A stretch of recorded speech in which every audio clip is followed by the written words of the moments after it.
General Ehsan, what do you recommend to America, Pakistan, and Afghanistan in terms of negotiating a comprehensive peace, given the fact that the Taliban will be part of a future national government?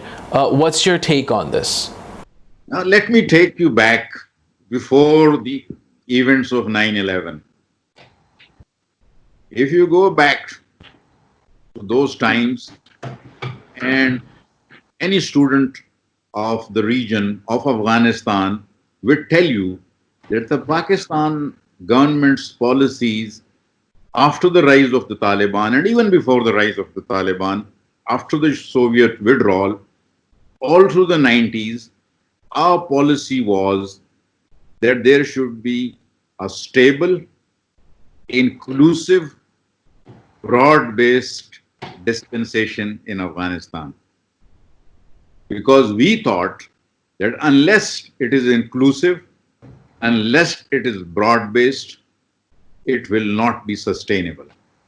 Unfortunately, initially we found President Burhanuddin Rabbani and with him Ahmad Shah Massoud.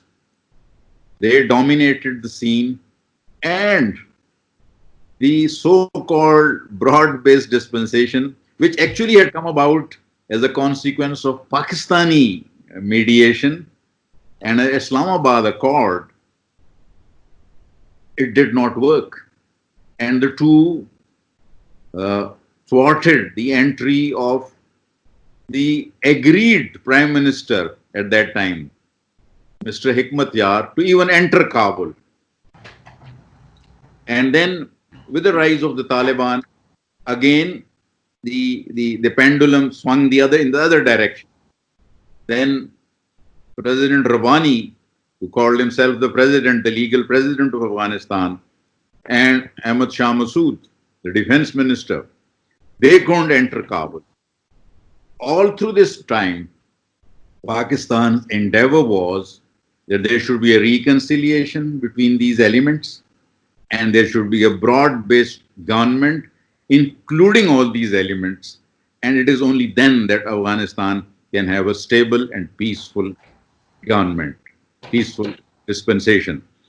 Our policy even now would be the same, a broad-based, inclusive dispensation, which should include all the stakeholders, all ethnic and political forces of Afghanistan should be represented in this dispensation.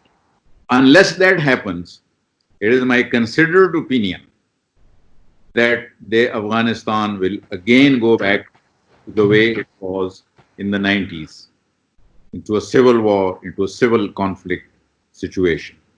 So it is incumbent upon all friends of Afghanistan, particularly the United States and of course Pakistan.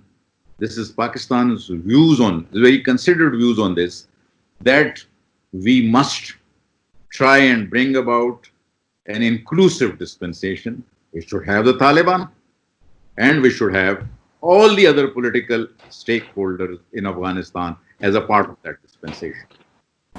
Mr. Athar Javed, would you like to add your observation to what General Ehsan just said? A very small point, really. That's regarding, again, sort of repeating myself and what General Saab mentioned in the earlier question, the answer to your question, was about India's hosting and sponsorship of those elements which had been striving to have a partial inclusiveness. That is regarding the previously called Northern Alliance and all those elements which would definitely would like to exploit and explore negative opportunities from this peace process. I think that also to be looked after while we are moving towards a very positive development in Afghanistan.